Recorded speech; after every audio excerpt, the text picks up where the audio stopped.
Now, Nick Pope, a man who hasn't been on this show for a few years, the man who used to be the official Ministry of Defence, government in other words, UFO investigator. He left the MOD. He's now in the United States. Yes, it's good to be back on the show. And Nick, what do you call yourselves these days? I am a little confused. Well, I guess I do a whole range of things. Consultancy for Hollywood film companies and some freelance broadcasting and journalism. But I think one of the things that I enjoy most is my association with various sci-fi movies and TV shows. And that's consultancy, it's spokesperson work, it's public relations. And I've been involved in some of the biggest and most iconic shows and movies of the years, and it's great fun. And I've written a bit of sci-fi myself, of course, so I come at it with two hats on, my former MOD UFO investigator hat and my sci-fi author hat. Now look, we've all got to make a living and we all have to do what we have to do. What would you say to those serious and hardened UFO people out there, and you know that they have their say online about you, and some of them love you and some of them don't, who would say that you've sold out the serious investigation to go to Hollywood? Well, I would say, firstly, get over yourself. If you can't have a little bit of fun in life, what's it all about? But the other thing is, I think that what I do when I'm involved with some of these movies and TV shows is try to add some authenticity, some realism. And people often complain and skeptics say, all these UFO sightings and alien abduction stories, they get it all from sci-fi. Actually, no. It's as much the other way around. If you look at shows like The X-Files, you find that people like Chris Carter, the creator and lead writer, does research so well. He goes out into the UFO community. He's been to conferences, he's read all the stuff. So when you see that kind of thing in shows like The X-Files, it's because the work's been done properly. So in one respect, I would say that hopefully I am adding that authenticity. I mean, this was my government job, and if I can bring a flavour of that to some of the fiction, then I think that's a good thing. Okay, we'll talk a little bit more about that in a while, but I want to talk about that government job because a lot of people today will be very surprised, possibly gobsmacked, at the fact that you were employed by our Ministry of Defence to do something that so many of us would love to have done for a living, and that is to collate reports from the public and members of the armed services, police and whatever, of strange and anomalous phenomena in our skies and around our nation. Talk to me about that job. Well, the job itself dated back to the 50s, and it's to the fact that people, often our own Air Force pilots, were seeing things, strange things in the sky that they couldn't identify, and sometimes tracking them on military radar too. And we were not in the business, and nor should we have been, of ignoring those kind of high-quality reports. Now, that job ran for many years. I did it for much of the early 90s. I should say it was only one posting out of a much wider 21-year Ministry of Defence career, which saw me do all sorts of other weird and wonderful things too. But I very much enjoyed the post. As you say, it's a job that a lot of people would absolutely kill for, I'm sure. It was by far and away, I think, the most interesting and maybe in a sense quirky job in the Ministry of Defence. And although the MOD's UFO project was axed in 2009 as part of a series of defence cuts, the actual additional cost to the taxpayer was never that much, because all the things you need to investigate UFOs were already there. Our military radar systems, our experts in analysing photos and videos. So this job was done really with existing resources, largely. Did anybody ever tell you in the years, and you'll tell me how many years that was, that you did that job, what your remit was, what they wanted you to deliver? Oh, absolutely. I mean, from day one, the terms of reference were very clear. My job was to research and investigate the UFO phenomenon, and specifically the sightings that were reported to us on a daily basis, investigate them and determine whether there was evidence of anything of any defense significance to the United Kingdom, either a potential threat or indeed a potential opportunity, I suppose.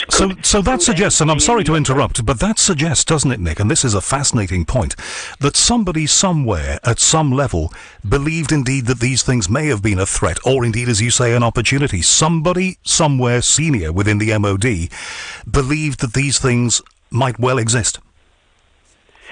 Absolutely. Now, I think there's a counter-argument that says, yes, that would apply equally if these things were Russian as opposed to Martian.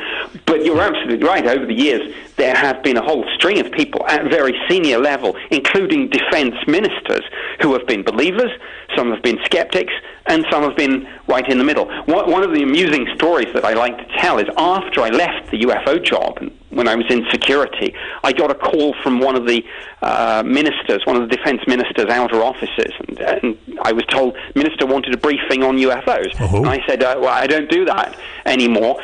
You should go to Directorate of Air Staff and they'll give you the official brief. The private secretary said to me, no, minister doesn't want all that no defence significance you trot out to Parliament and the public. Minister wants a proper briefing.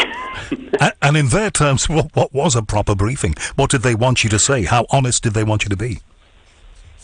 Well, proper briefing was doing more than, as I say, just trotting out this lazy, no defence significance soundbite that we peddled, I'm afraid, with apologies, to both Parliament, the media and the public. We said we significantly downplayed the true extent of our involvement in this and of our interest in it. Behind closed doors, I think we were much more open-minded and doing much more on this, classified intelligence studies, that sort of thing, than we ever let on to Parliament and the media. I don't think I've ever heard you say that in one of our many conversations together when you were in the UK. That's fascinating. Did anybody in all of that time ever say to you, Nick, you've been working for us here, collating these reports, doing a great job, are you a believer? Oh, yes, absolutely. People came up to me in the corridors all the time, and it was a widely known job in the department. I mean, everyone knew we had this kind of X-Files job, and indeed, the X-Files started showing pretty much when I was in the middle of that tour of duty, so the parallels were quite obvious, and people would come up and start whistling the theme tune to me in the corridor, and they would say, "Come on, Nick, what's going on? What do you believe? What's really going on? What's going on in room?" It was 8245, I think, at the time. Right. Okay, well, that's interesting. And to be on at the same time, or to be doing your job at the same time as the X-Files, can't have been the easiest of experiences. As we wrap up this first segment, I just want you to revisit something that you told me a long time ago. There was a percentage that you used to use for the number of reports that you felt were credible versus the ones you felt really could be explained in a rational way. It's an interesting figure. Can you remember it? The one that I think I quoted was 80% of UFO sightings can be explained as misidentifications, hoaxes or delusions. 15% of cases there's insufficient data to make a proper determination, a definitive assessment, and 5% unknown. Okay, and even if 5% turned out to be something that maybe came from somewhere far away from here, and the other 95% were complete garbage, we are still looking at something that could change our perception of everything we know. Absolutely, and you don't even need the 5%. The believers only need to be right once. I want to ask you about a couple of things that are very current. One is the increasing groundswell momentum this year of 2016 for this thing called disclosure. So first of all, what is disclosure? How likely is it that we're going to get it? And if we get it, what will we do about it? Disclosure, kind of spelt by the UFO community with a capital D, is basically that archetypal, stereotypical view. The president goes on TV, my fellow Americans, people of the world, we are not alone. Actually, there's no problem with any president or prime minister saying that. The constitutional problem would arise with the unstated postscript, which would be, by the way, we've lied to you about this for 70 years. So I'm not sure that's going to happen. I think it depends, of course, self-evidently on what there is to disclose. Is there literally, as some people believe, a spaceship in a hangar, or is it just a little bit more nebulous than that? Is it the fact that, yes, we have these unexplained sightings, and no, we don't necessarily know what they are, but we can't, even within government, quite put our finger on it. So that's one issue. Now, the second issue is this is becoming something of an election issue here in the United States. Hillary Clinton and her campaign manager, President Obama's former chief of staff, John Podesta, have made quite a lot of surprising statements about wanting to reopen UFO investigations, wanting to know what's going on at Area 51. And Donald Trump has yet to say anything about this, or he won't hold back. So it could be an interesting election campaign. Now, do you think, as some people that I'm hearing out of the United States saying at the moment, that Hillary Clinton is beginning to backpedal a little bit on this? Well, I think she'd be very wise to, actually. I think it's a mistake to try and make this an election issue. Americans don't really, for all the kind of talk about this in the media, the real issue I think that people are always interested in is the economy, jobs, the terror threat, the taxes, those sorts of things. And I think a candidate runs a huge risk by talking about this, because it's very easy to see that somebody like Donald Trump could say, well, I am interested in jobs and the economy and taxes, and my opponent is interested in space aliens. Right, so there's a clear and present political reason for not being quite as interested. Yes, I think she'd be advised to back off it, and if asked, to say that her interest in this is really just a commitment to open government and freedom of information. Right. If we look back at the history of recent presidents, though, Hillary's husband, Bill, it was rumoured for a very long time, my memory goes back that far, that he was going to be the one who would disclose, and he didn't really. They said when Obama came in, this is the man who's going to do it. Now they're saying that Hillary Clinton might be a little bit more open. As members of the public and interested individuals who read the popular press, what are we to believe?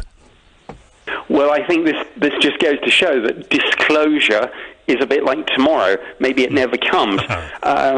President Carter saw a UFO. Ronald Reagan saw a UFO and spoke about his belief in a famous speech at the United Nations, where he said, I occasionally think how quickly we would set aside our differences if we faced a threat from beyond this earth. Bill Clinton reportedly, when he first became president, said, I want to know two things. What's going on at Area 51? Are there aliens? And did JFK really die as the result of a lone gunman or conspiracy? And apparently he didn't get definitive answers on either issue. Because it seems to work there like it works here, that you have a civil service and you have vested interests who keep the lid on these things. And as much as a politician may go into a campaign saying, I am going to be the one who does this, the practicalities begin to bite you on the bottom when you actually get in the office. Indeed they do. Okay, there is a great groundswell, though, still building. People like Steve Bassett, who I know you will know and have done conferences with, he is saying that they're going to lobby Washington even more intensively than they have in the past, and they are going to get disclosure. Do you think that him and people like him have any great hope? Well, I'd like to think so, but again, I think there are bigger issues that really affect most people. And earlier you said, what, and we haven't gotten onto this, you said, well, what would happen if there was disclosure? And in a sense, yes, it would be, I suppose, the most astounding and amazing announcement of all time. We'd still all have to go to work the next day. We'd still all have to pay our mortgages, pay our taxes and things. So, you ask what would change? The answer, I think, is everything and yet nothing. Once you told me that you felt the Rendlesham Forest case, which of course is Britain's most famous UFO case, and I think, were you in post in 1980 when that happened, or was it before your time? It was before my time, but in 1993 I did a cold case review of it, so okay. I absolutely know all about that one. Well, I don't think I'm being unfair to you if I say that you always thought that if anything was likely to have been the real deal, and we still don't know what it was, even after all this time with people still coming out of the woodwork and talking about it, if anything was likely to have been the real deal, this was it. Do you still feel that way? Yes, I do, and I think Roswell's a fascinating case, but it's now almost 70 years in the past, and pretty much all the original witnesses have passed on. So Rendlesham Forest is perhaps our best case, and the witnesses are much alive and well and talking through the internet, through social media in a way that the Roswell witnesses never really could or did. So yes, it's a perfect storm of a UFO case. Multiple witnesses, 3 different nights, radar, physical traces on the ground, including landing marks and radioactivity levels assessed by the MOD's defense intelligence staff as being significantly higher than background. Almost everything you could want for in a case that makes it interesting and compelling is in that one case, Rendlesham. You're in the US. It's harder for them if they were inclined to get you, so you can tell me this now. This year it is being claimed, I think 1, maybe 2 radar operatives have come out and given their testimony to various people. It is claimed that there were nuclear weapons being stored at RAF Bentwater's Rendlesham Forest, and that is what any ET contact may have been about. Can you confirm tonight that there were nuclear weapons there? I can't neither confirm nor deny that. I am still bound by the Official Secrets Act. I'm not a whistleblower. I'm somebody who commentates on this issue legitimately, just as, say, a retired military officer would go on a radio or TV show and talk about Afghanistan and Iraq. But I'm not in the business of divulging classified information, and that's still, I'm afraid, a neither confirm nor deny. You know I had to ask, and I have before. But I'm sure you can agree with me that it would be an interesting motivation if anybody from outer space were to come down here to find out what was going on. And I'm sure you've heard the reports of various American nuclear missile bases being stopped in their tracks and effectively taken offline by strange presences. So, it follows a long line of these things. Were that to have been the case? Absolutely, and there's no getting away from the fact that if we were visited, I'm sure our weapons of mass destruction, for whatever reason, would be something of particular interest. Just as if we were visiting other civilizations, I'm sure we'd want to know what's the biggest threat that you pose, and what's the cutting edge of your technology. All that work with you did with the MOD, Nick, and I want to move on from this in our next segment, but just to close out this one, all those years of work with the MOD, do you feel it was worthwhile as you look back on it? Yes, absolutely. It was, I think, the most fascinating job that I did in my wider 21-year career, and hopefully I took forward our understanding of this, even if not necessarily in terms of anything for public consumption. But all that research and investigation I did is out there, and indeed some of it is now being declassified and released by the government itself. Let's continue with this, Nick. I don't know whether you check out the British newspapers if you get a chance to on a Sunday. Do you get to see them there? No, but I look online when I can, so I try to keep up to date. Well, fascinating thing in the Sunday Express today, you may have seen it, you may not, that seems to be exclusive to them. A former soldier in a new book apparently claims that he was repeatedly abducted by aliens and even subjected to mind control experiments that involved the British Army. Astonishing claims, says the paper, made in a new book about the life of a man called Bill Brooks. He's 66 now. The book is called 44. That was the age he was when he had his first abduction experience, it is alleged. Mr. Brooks apparently claims in the book, ghost written by an alien abduction expert called Joanna Summerscales, who I'm going to try and get on this show at some point, you may be aware of. Apparently he first began being taken onto spaceships as a child. I'm not expecting you to have seen this, but what do you make of it? I did actually see the headline. I glanced at the story. I confess that I haven't looked at it in any detail yet. I mean, there's a slight, I suppose, smile and rolling of the eyes when I get to stuff like this. And there's an old saying in the intelligence analysis community. Interesting if true. And I honestly think that's about all I can say with something like that.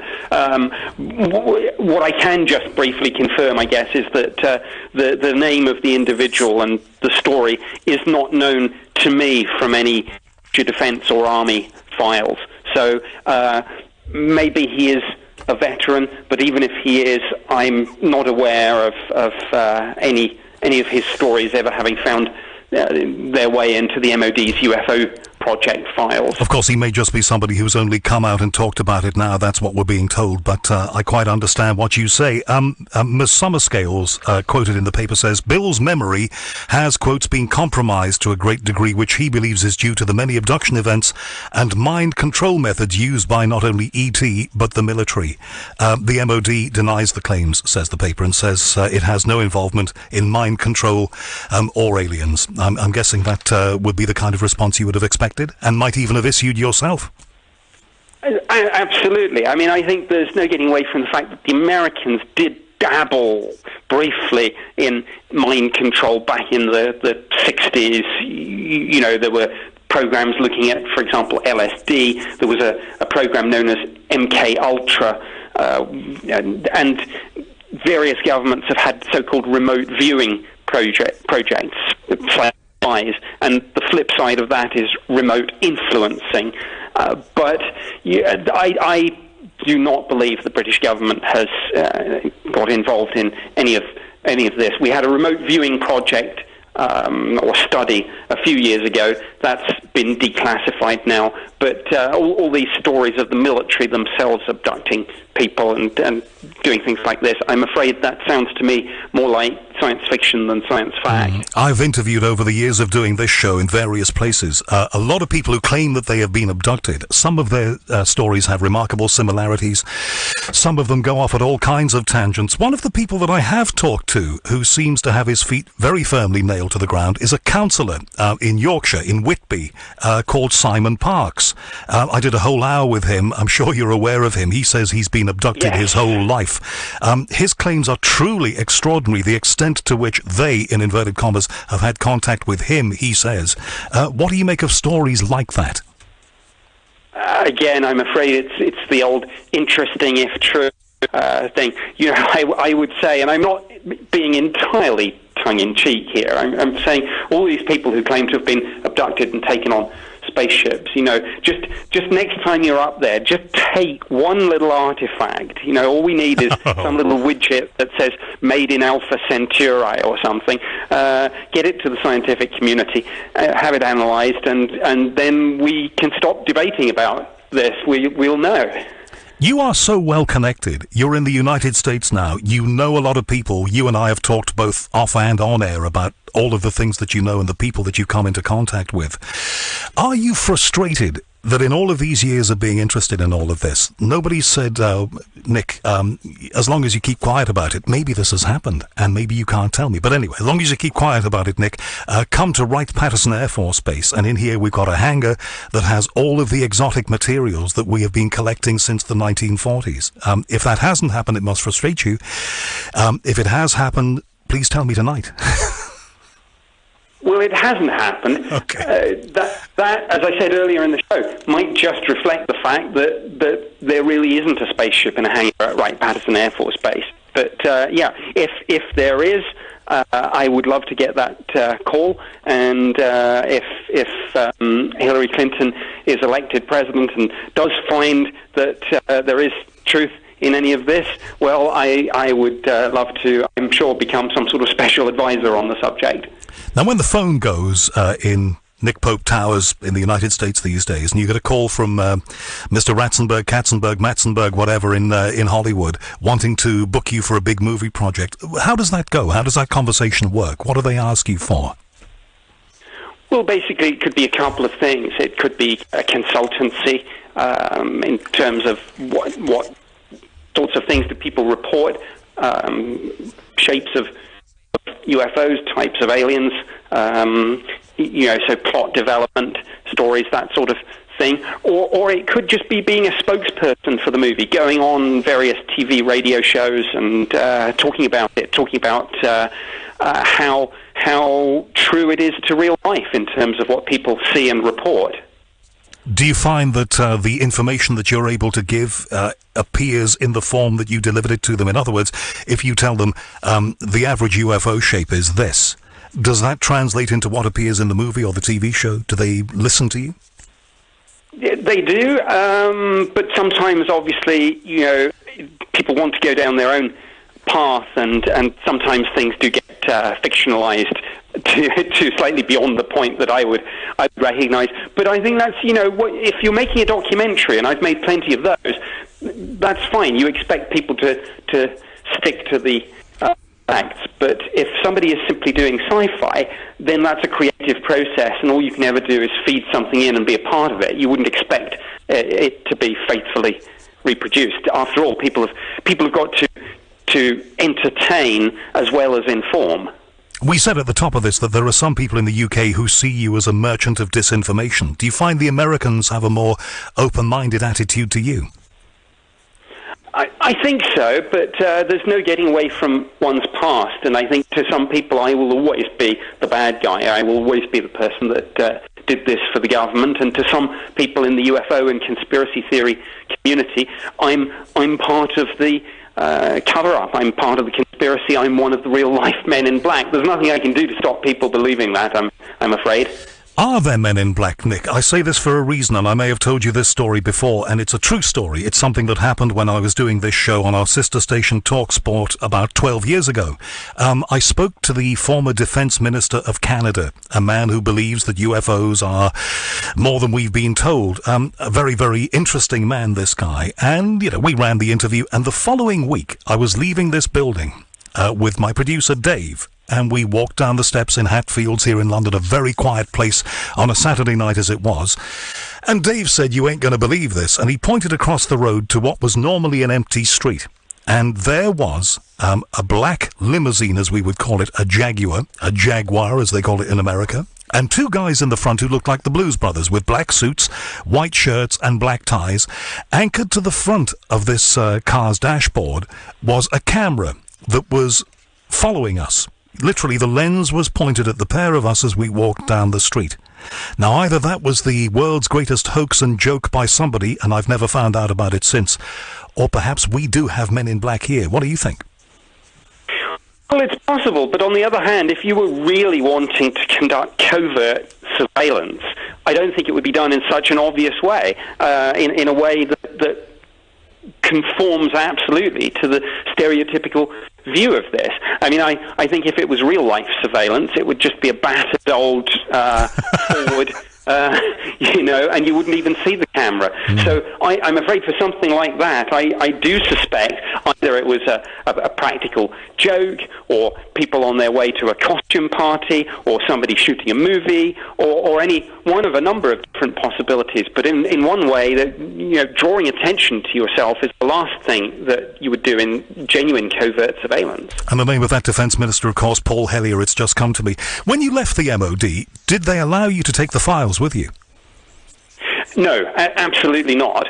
Having said that, the Ministry of Defence is pretty much coming to the end now of what will be an 8-year program to declassify and release this material and publish it at the National Archives. And I've been involved in that process as a spokesperson. I've written feature articles in the media every time some of these files are released. So, yeah, I didn't get to keep them, but I am now getting to see them again, which is something of an interesting blast from the past. As they're being released, presumably. Yes, indeed, or just a little bit before so that I can preview them. Really? So you do get a chance, you do have a little bit of special access. Of all those cases in all those box files, which is the one that in the years that you worked for the MOD was truly unexplained for you? Well, I think one called the Cosford incident from 1993, where we had, over a period of about 6 hours, sightings up and down the country, multiple police witnesses, and 2 Air Force bases, RAF Cosford and RAF Shawbury, were overflown by a huge triangular-shaped craft, which was virtually hovering on occasion, and then shot off to the horizon at immense speed, and we never explained that one, needless to say. And presumably you talked to witnesses, and if you did, what did they tell you? I interviewed all the witnesses, as I say, lots of police, lots of military, one civilian who said that at first all he saw was the stars just appearing to go out one by one, and then he gasped in shock and horror as he realized that they were going out because a huge object the size of a football field was just silently passing over his head at a height of maybe no more than 200 feet. These seem to be like common factors in these cases, and a number of people that I've spoken to who say that they saw something of enormous size, the size of a football field or something of that order, often moving at enormous speed or moving slowly and silently. These all seem to be common factors, but even after all of these years of similar reports in the United Kingdom, certainly, we're still no closer really to knowing what these things are. We're not. It's a genuine mystery. We might never get an answer, or we might get an answer tomorrow, and that's one of the fascinating things about this, and that's one of the reasons why I stay involved and interested. Right, and what do you plan to do next, Nick? What's the next project? Is it a work of fiction, another movie? I'm working on a couple of fictional ideas, actually unrelated to UFOs. My last job was in security, so I'm thinking of writing a sort of terrorist-based techno thriller, but I'm also doing plenty of TV work here in the US, Ancient Aliens, NASA's Unexplained Files, and working on a couple of ideas for my own show, a sort of Nick Pope Investigates. Right, I'm surprised actually you haven't done that already. The time will come, Nick, Absolutely. And when it does, if you need a narrator, here I am. Nick Pope, lovely to talk with you again. We'll catch up again in the future. Thanks very much for being here, and enjoy the rest of your Sunday. Thank you very much. You too.